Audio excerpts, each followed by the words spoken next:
বিশ্বের বিভিন্ন দেশের ওপর নতুন করে শুল্ক আরোপ করছে যুক্তরাষ্ট্র। তবে এই সিদ্ধান্তে বড় ধাক্কার বদলে বাংলাদেশের জন্য তৈরি হয়েছে নতুন সম্ভাবনা। কারণ প্রতিদ্বন্দ্বী দেশগুলোর তুলনায় কম শুল্কের আওতায় থাকছে বাংলাদেশ। তাহলে যুক্তরাষ্ট্রের নতুন বাণিজ্য নীতিতে বাংলাদেশের জন্য কী বার্তা রয়েছে? 1974 সালের ট্রেড অ্যাক্টের সেকশন 301-এর আওতায় বিশ্বের 86টি দেশের প্রতিনিধিত্বকারী 60টি অর্থনীতির ওপর নতুন শুল্ক আরোপ করেছে যুক্তরাষ্ট্র সরকার।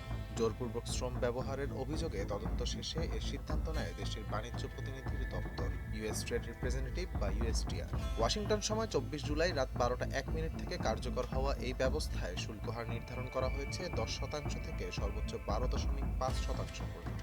একই সঙ্গে সেকশন 122-এর আওতায় আগে কার্যকর থাকা অস্থায়ী 10% বৈশ্বিক শুল্কের পরিবর্তে নতুন কাঠামো চালু হয়েছে। নতুন সিদ্ধান্ত বলছে বাংলাদেশ থেকে যুক্তরাষ্ট্রে রপ্তানি হওয়া সব পণ্যের ওপর 10% অতিরিক্ত শুল্ক আরোপ করা হবে। এটি বিদ্যমান মোস্ট ফেভার্ড নেশন বা এমএফএন এর শুল্কের পাশাপাশি প্রযোজ্য হবে। তবে এখানেই রয়েছে বাংলাদেশের জন্য স্বস্তির খবর। নতুন শুল্ক কাঠামোয় 86টি দেশের মধ্যে মাত্র 17টি দেশ সর্বনিম্ন 10% শুল্কের আওতায় রয়েছে, আর সেই তালিকায় রয়েছে বাংলাদেশ।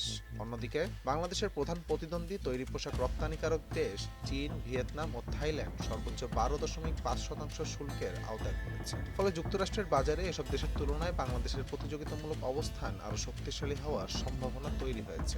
এর পাশাপাশি বাংলাদেশ, কম্বোডিয়া, ইন্দোনেশিয়া ও মালয়েশিয়ার জন্য 3 বছরের ট্যারিফ রেট কোটা বা টিআরকিউ চালুর বিষয়টিও বিবেচনা করেছে ইউএসটিআর। এটি কার্যকর হলে যুক্তরাষ্ট্রের তুলা ও বস্ত্র উপকরণ ব্যবহার করে তৈরি পণ্যের উপর সেকশন 301-এর অতিরিক্ত শুল্ক মওকুফ সুযোগ মিলতে পারে। এতে বাংলাদেশের যুক্তরাষ্ট্রমুখী রপ্তানি আরও প্রতিযোগিতামূলক হবে বলে মনে করছেন সংশ্লিষ্টরা। এদিকে সরকার জানিয়েছে আন্তর্জাতিক শ্রমমান বজায় রাখতে বাংলাদেশ প্রতিশ্রুতিবদ্ধ।